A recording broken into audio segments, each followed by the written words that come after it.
सबसे पहले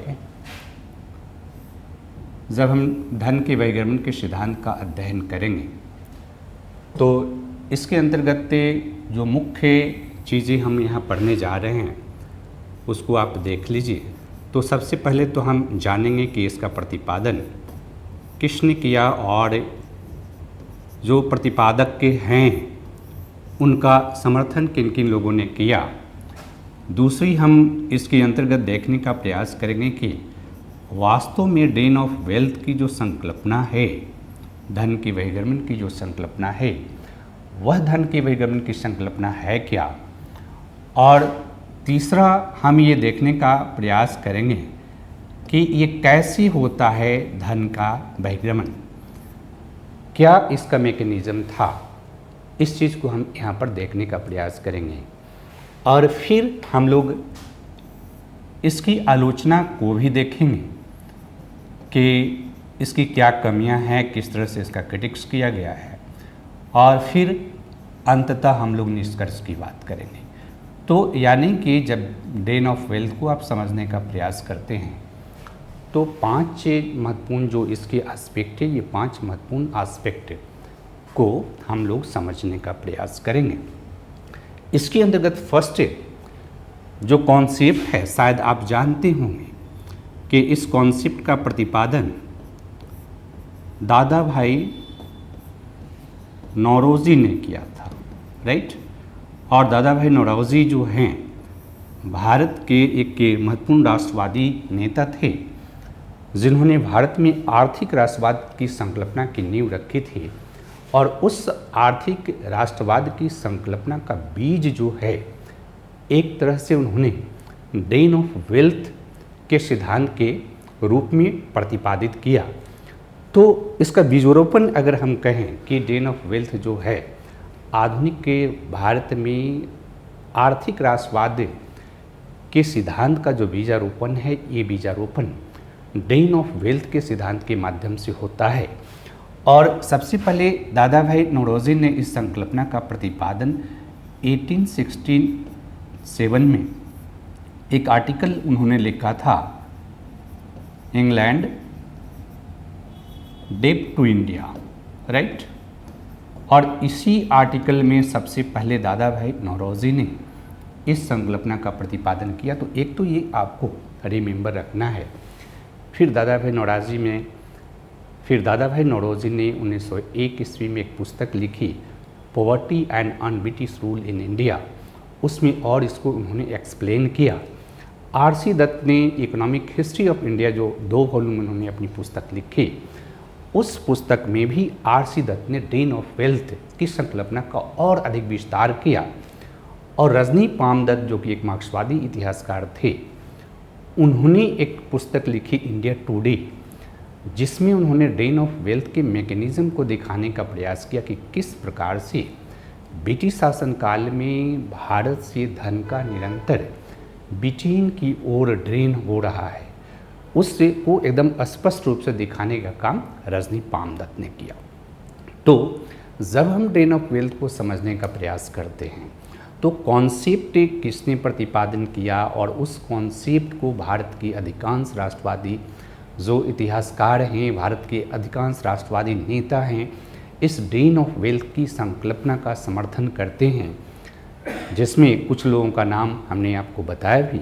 इसके अलावा जी.बी. जोशी, राणा डे, यहाँ तक कि गांधी जी भी ड्रेन ऑफ वेल्थ की जो संकल्पना है, धन के बहिर्गमन की जो संकल्पना है, उसमें विश्वास रखते थे और इसका समर्थन करते थे। लेकिन मूल मुद्दा ये है कि ये संकल्पना क्या है, क्या कहते हैं दादा भाई नौरोजी, उनकी नज़र में ये है क्या चीज़। ये बहुत इम्पॉर्टेंट है हमारे लिए कि जब कभी भी किसी संकल्पना को हम समझें तो टू द पॉइंट समझने का प्रयास करना चाहिए। जब आप टू द पॉइंट संकल्पना को समझते हैं तो निस्संदेह आप आंसर राइटिंग में उसको अभिव्यक्त भी कर पाते हैं।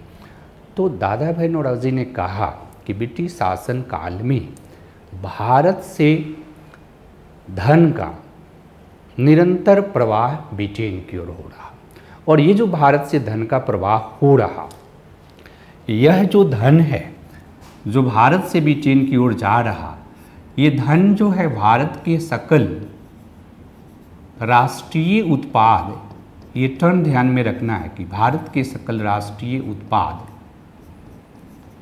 का एक हिस्सा है।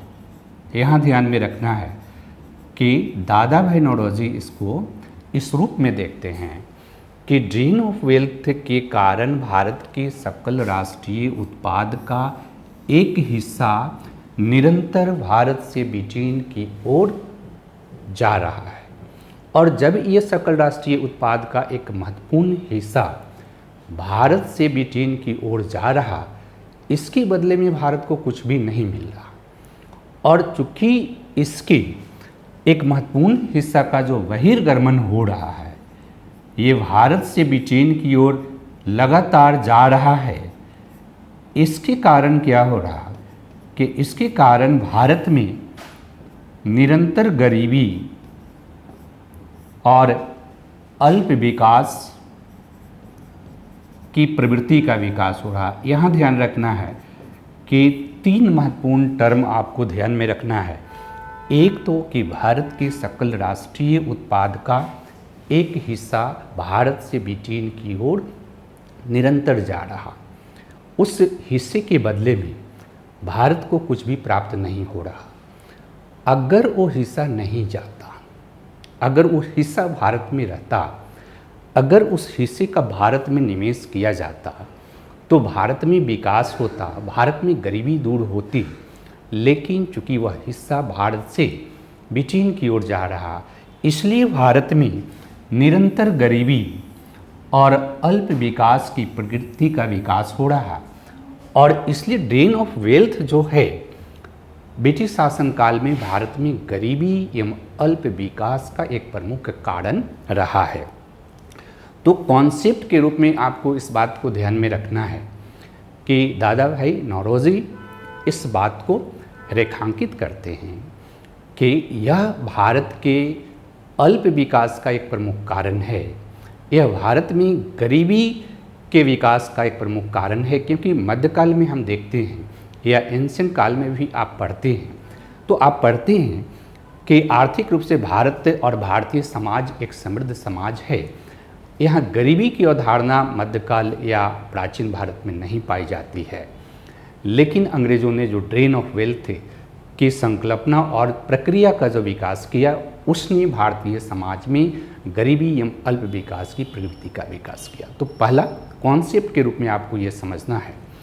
दूसरा, जब हम बात करते हैं कि भारत से जो धन का निष्कासन है, ये धन का निष्कासन कैसे होता है, इस धन के निष्कासन का मार्ग क्या था, कौन सा रास्ता था, कौन सा पाथ था, किस तरह से अंग्रेज़ भारत से निरंतर धन को ले जा रहे थे और उस धन का ब्रिटेन में निवेश करके और उससे ब्रिटिश समाज का तो विकास हो रहा था, लेकिन भारतीय समाज निरंतर गरीबी, बेरोजगारी, भूखमरी, अकाल और अल्प विकास की प्रवृत्ति से ग्रसित था। तो इसके मार्ग के संदर्भ में जो रजनी पामदत्त ने बताया, उन्होंने बताया कि उपनिवेशवाद का जो तीनों चरण है, ये ध्यान में रखना है कि उपनिवेशवाद का जब भारत में अध्ययन करते हैं तो भारत में उपनिवेशवाद के 3 चरण की बात की जाती है। और ड्रेन ऑफ वेल्थ जो है भारत में उपनिवेशवाद के तीनों चरण में दिखाई देती है। राइट, उपनिवेशवाद का पहला जो चरण है, इस चरण को हम लोग कहते हैं व्यापारिक एकाधिकार का चरण। राइट, यानी फर्स्ट चरण उपनिवेशवाद का क्या है, व्यापारिक एकाधिकार का चरण। और ये चरण है भारत में 1757 से लेकर 1813 के बीच। तो इसमें किस तरह से भारतीय धन का निष्कासन ब्रिटेन की ओर हो रहा है। दूसरा जो चरण है उपनिवेशवाद का, ये चरण है आपको एक तरफा मुक्त व्यापार का चरण। तो इस एक तरफा मुक्त व्यापार का जो चरण है, इस चरण में किस तरह से ड्रेन ऑफ वेल्थ हो रहा, जिसका टाइम पीरियड 1813 से लेकर के 1860 तक है। और तीसरा जो चरण है उपनिवेशवाद का, ये चरण है वित्तीय पूंजीवाद। और वित्तीय पूंजीवाद का जो चरण है, ये चरण है आपका 1860 से 1947 तक। तो हम अगर ड्रेन ऑफ वेल्थ को देखने का प्रयास करेंगे कि कैसे भारत से ड्रेन ऑफ वेल्थ होता है, इसका निकास मार्ग क्या था, तो इसको अगर हम इन 3 चरणों के संदर्भ में समझने का प्रयास करें तो हम बेहतर तरीके से समझ सकते हैं कि भारत से ड्रेन ऑफ वेल्थ कैसे हो रहा। इस चरण में जो ड्रेन हो रहा, ध्यान ये रखना है कि इस चरण में ब्रिटिश से ईस्ट इंडिया कंपनी करती क्या है। तो ब्रिटिश ईस्ट इंडिया कंपनी जो है भारतीय जो माल है, विनिर्मित माल है, उसका क्रय करती है। लेकिन चूंकि अब ब्रिटिश ईस्ट इंडिया कंपनी जो है एक राजनीतिक ताकत बन गई है, हालांकि ब्रिटिश ईस्ट इंडिया कंपनी 1600 ईस्वी से ही भारत से व्यापार करती थी, लेकिन वो व्यापार करती थी तो भारत से जिन वस्तुओं का क्रय करती थी, और वस्तुएं जो क्रय करती थी वो मुख्य रूप से विनिर्मित माल थे, तो उसके क्रय के लिए वो ब्रिटेन से सोना चांदी लाती थी और उसको पे करती थी, और तब जाकर के हमारे वस्तुओं को क्रय करती थी और फिर उसको ले जाकर के ब्रिटेन में बेचती थी, जिससे वो लाभ कमाती थी। लेकिन जब 1757 के प्लासी के युद्ध, 1764 के बक्सर के युद्ध और उसके बाद लगातार अपने साम्राज्य का विस्तार करती है, तो उस साम्राज्य विस्तार के फलस्वरूप उसे भारतीय राजस्व पर अधिकार प्राप्त हो गया।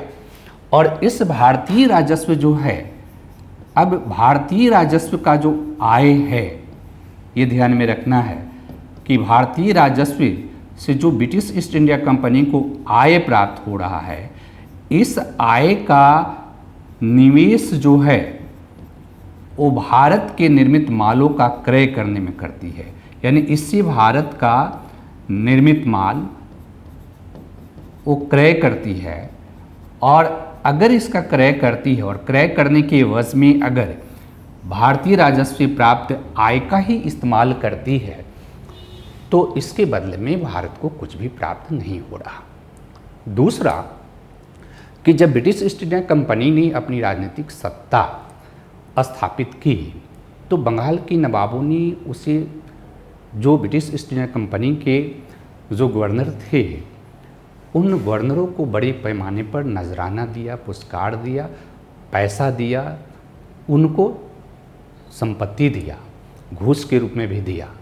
तो ये सारी जो संपत्ति नवाबों के पास जो संपत्ति थी, वो ब्रिटिश से ईस्ट इंडिया कंपनी के गवर्नर के पास जाती है और उसके माध्यम से वो फिर ब्रिटेन की ओर जाती है। तीसरा, ब्रिटिश ईस्ट इंडिया कंपनी के अंतर्गत जो कर्मचारी थे, जो अधिकारी थे, उसके वेतन, उसके पेंशन की जो राशि थी, वो वेतन एवं पेंशन की राशि भी भारत से ब्रिटेन की ओर जा रही है, उसका भारत में निवेश नहीं हो रहा। इसके अलावा ब्रिटिश ईस्ट इंडिया कंपनी जो 1764 के बाद लगातार अपने साम्राज्य का विस्तार करती है, और साम्राज्य विस्तार के लिए वह युद्ध लड़ती है, और युद्ध का जो एक्सपेंडिचर है, जो व्यय है, वो भारतीय राजस्व से प्राप्त करती है। इसलिए उसका भी एक तरह से ड्रेन होता है, क्योंकि युद्ध का जो व्यय वो किस पे कर रहे हैं, मिलिट्री पर एक्सपेंडिचर कर रहे हैं, आर्म्स पर एक्सपेंडिचर कर रहे हैं, उसकी हमें ज़रूरत नहीं थी। और इस तरह से क्या होता कि भारत से इस चरण में ड्रेन ऑफ वेल्थ होता। इसके अलावा आप देखेंगे कि उन्होंने क्या किया था कि अपनी राजनीतिक सत्ता का इस्तेमाल करके भारत के जो दस्तकार हैं उनको अपनी वस्तुओं को कम मूल्य पर बेचने के लिए विवश किया, क्योंकि उन्होंने राजनीतिक सत्ता का इस्तेमाल करके एक तो यूरोपियन कंपनियों को भारतीय बाजार से बाहर कर दिया, दूसरा जो भारत के व्यापारी थे उन्हें भी भारतीय बाजार से उन्होंने बाहर कर दिया, और इस तरह से अब सस्ते दाम पर वो हमारी वस्तुओं को खरीदने लगे। तो लाभ के रूप में भी जो हमें आय प्राप्त होती थी, उससे लाभ के रूप में प्राप्त होने वाले आय से भी हम वंचित हो गए, और इस कारण से निरंतर भारत से ड्रेन हो रहा धन का। और इस ड्रेन ने एक तरह से भारत में यहाँ गरीबी और अल्प विकास को जन्म दिया। क्योंकि आप देखिए कि 1757 के पहले जो है ये कहा जाता था कि भारत सोने की चिड़िया है, भारत की समृद्धि का गुणगान जो है पूरे विश्व में किया जाता था। लेकिन जैसे ही उन लोगों ने 1757 और 1764 प्लासियों बक्सर के युद्ध के बाद भारतीय राजस्व पर कब्जा किया, तो आप देखिए कि भारत में अकालों की निरंतरता देखने को मिलती है। प्राचीन काल में, मध्यकाल में अकाल के इन्फॉर्मेशन तो मिलते हैं, लेकिन बहुत ही रेयर मिलते हैं। अब लगातार अकाल पड़ रहे हैं, लगातार महामारी बढ़ रही है, लगातार गरीबी बढ़ रही है, लगातार भुखमरी बढ़ रही है, और किसी तरह का चूँकि औद्योगिक क्षेत्र में निवेश नहीं हो रहा, हस्तशिल्प उद्योग में निवेश नहीं हो रहा, तो इसके कारण जो है भारतीय जो समाज जो है वो गरीबी एवं अल्प विकास के चंगुल में फंसता है। राइट। तो इस तरह से ये जो चरण है इसमें ड्रेन ऑफ वेल्थ होता है। दूसरा जो चरण है, इस चरण को दादा भाई नौरोजी कहते हैं। एक टर्म वो देते हैं, वो कहते हैं कि ये अवांछित निर्यात का चरण है। अवांछित निर्यात, ये अनवांटेड एक्सपोर्ट। दादा भाई नौरोजी ने कहा कि जब भी उन्होंने अपनी राजनीतिक सत्ता का विकास काफ़ी भारत में कर लिया और ब्रिटेन में औद्योगिक क्रांति हो गई, तो औद्योगिक क्रांति ने भारत एवं ब्रिटेन के जो संबंध थे उसको रूपांतरित कर दिया, और उसमें रूपांतरण की प्रक्रिया जो हुई वो प्रक्रिया एक तरफा मुक्त व्यापार की नीति के माध्यम से हुई। इसलिए अब वो क्या करते हैं कि अब वो उनके जो उद्देश्य है भारत के शोषण के, तो एक तरफ से वो कच्चा माल भारत से निर्यात करते हैं। राइट।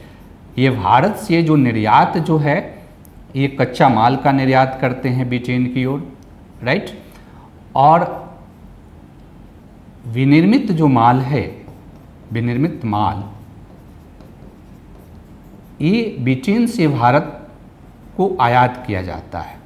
ये बात ध्यान में रखना है। तो कच्चा माल जो निर्यात किया जाता है, इस निर्यात के लिए भारतीय राजस्व का प्रयोग किया जाता है। यहाँ भारतीय राजस्व आय का उपयोग करते हैं, और विनिर्मित माल जो हम इंग्लैंड से खरीद रहे हैं, ब्रिटेन से खरीद रहे हैं, इसके संदर्भ में हम भुगतान कर रहे हैं।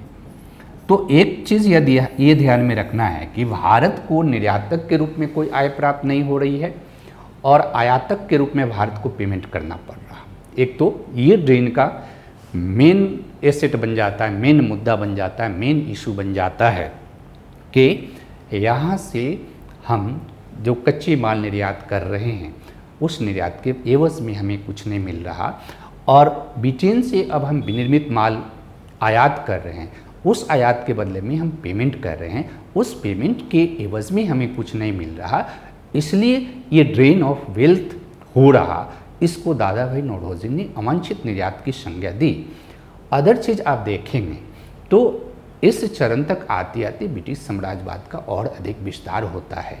और अधिक विस्तार होने का मतलब क्या है कि वह युद्ध करती है, भारतीय जो देसी रियासत थे उनको पराजित करती है। उस युद्ध का व्यय भी जो है वो भारतीय एक्सपेंडिचर से लिया जाता है, भारतीय राजस्व लिया जाता है, और इस रूप में भी भारत से ड्रेन होता है। इसके अलावा प्रतिरक्षा व्यय, अपने साम्राज्य का रक्षा करने के लिए वो एक्सपेंडिचर करते हैं और उसमें काफ़ी वृद्धि भी होती है, उससे भी भारत से ड्रेन ऑफ वेल्थ होता है। और पेंशन और वेतन की राशि तो निरंतर रूप से भारत से ब्रिटेन की ओर जा रही है। इसके कारण भारत में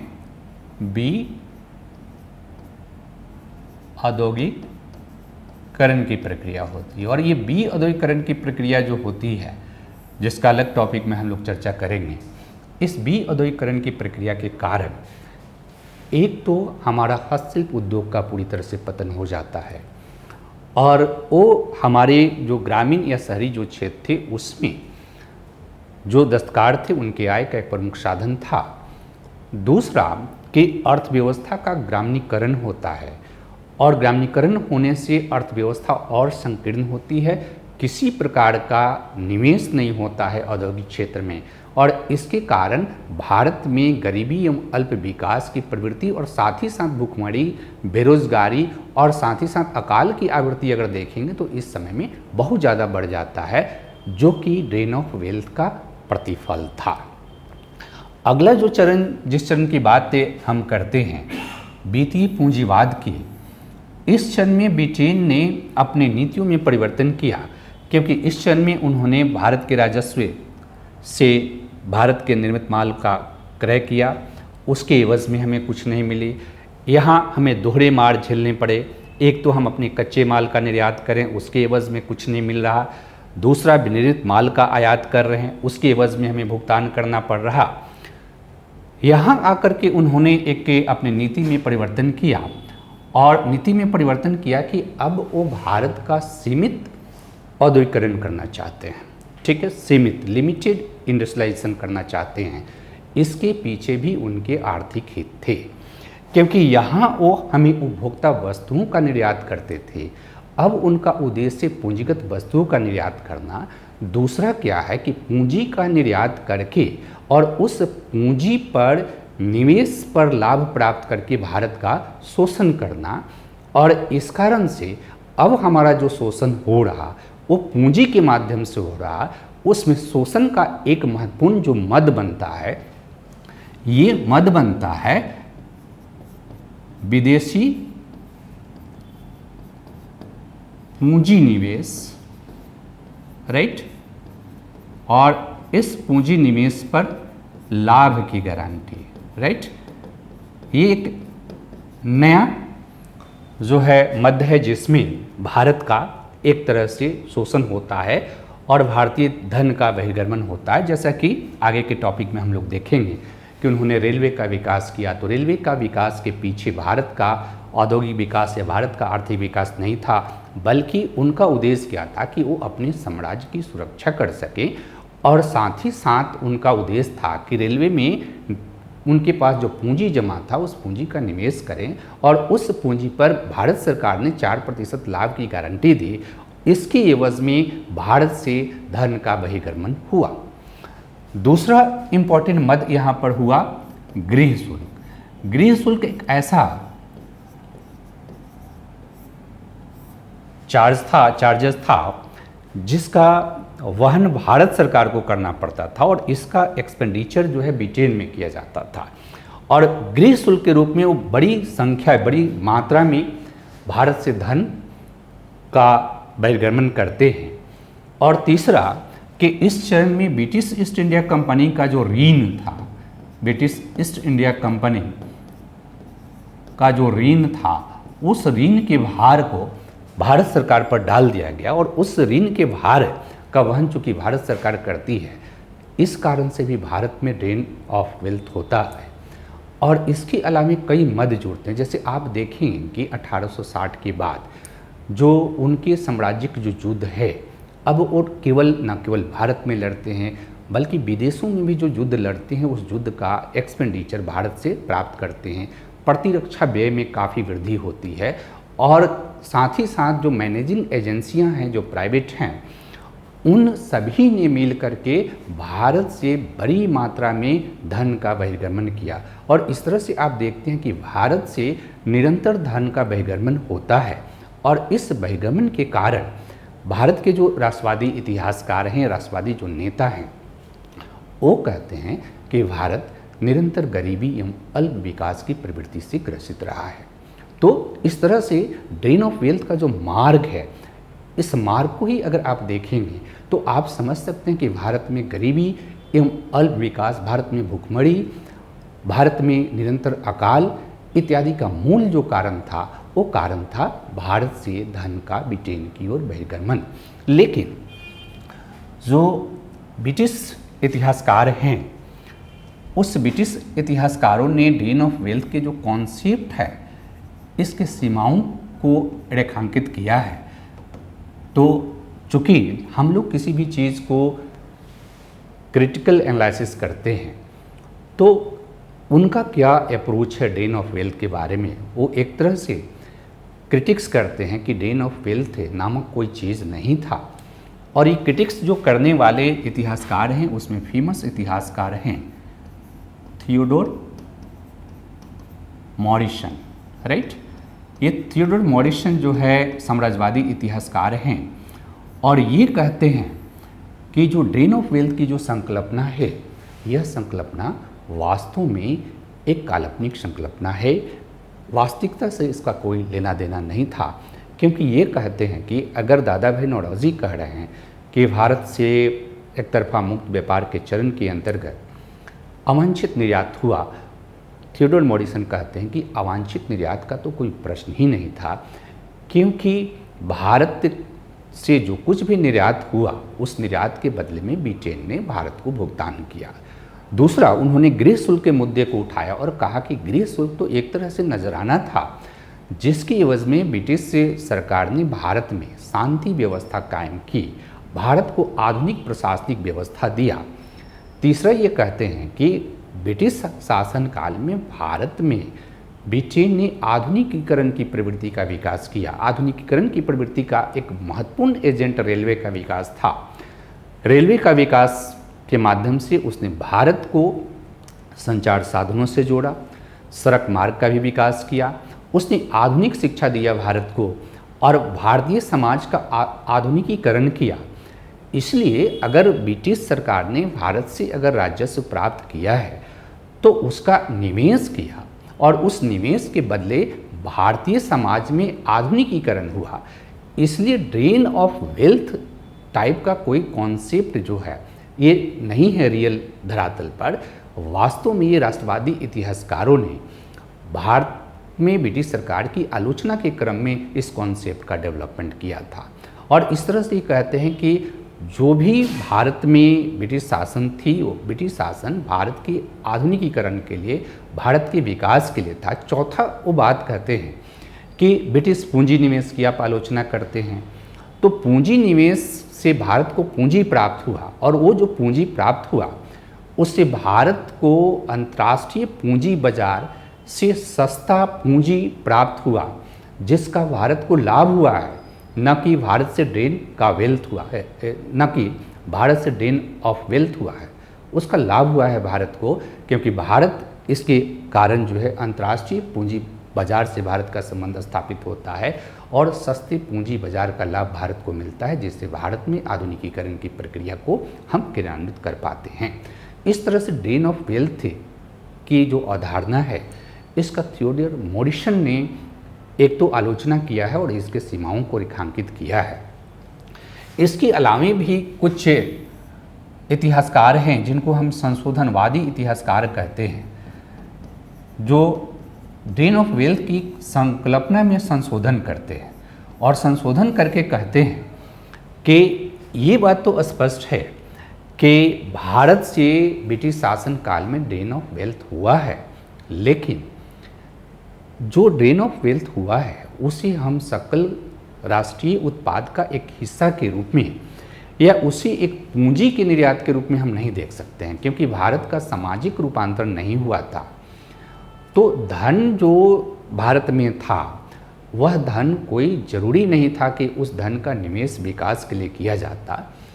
इसलिए ड्रेन ऑफ वेल्थ की संकल्पना तो सही है, लेकिन चूँकि भारत का एक आधुनिक समाज के रूप में रूपांतरण नहीं हुआ था, इसलिए धन का जो निष्कासन हुआ उस धन को पूंजी के निष्कासन के रूप में स्वीकार नहीं किया जा सकता है।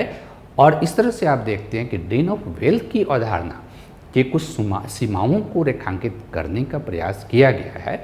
लेकिन अंततः अगर आप निष्कर्ष की बात करें तो निष्कर्ष रूप में आप कह सकते हैं कि इस प्रकार जो ड्रेन ऑफ वेल्थ की जो संकल्पना है, इस संकल्पना की कुछ सीमाएं हैं, लेकिन इन सीमाओं के बावजूद ड्रेन ऑफ वेल्थ की जो कॉन्सेप्ट है, यह कॉन्सेप्ट जो है एक वास्तविक अवधारणा है और इस कॉन्सेप्ट में भारत में आर्थिक राष्ट्रवाद के विकास में बहुत महत्वपूर्ण रोल अदा किया और भारत में ब्रिटिश औपनिवेशिक शासन के चरित्र को उद्घाटित किया, जिससे हम ये समझने में सफल हुए कि वास्तव में ब्रिटेन का उद्देश्य भारत का आर्थिक शोषण करना है और भारत जब तक ब्रिटिश सत्ता के अंतर्गत रहेगा तब तक भारत का आर्थिक शोषण होते रहेगा।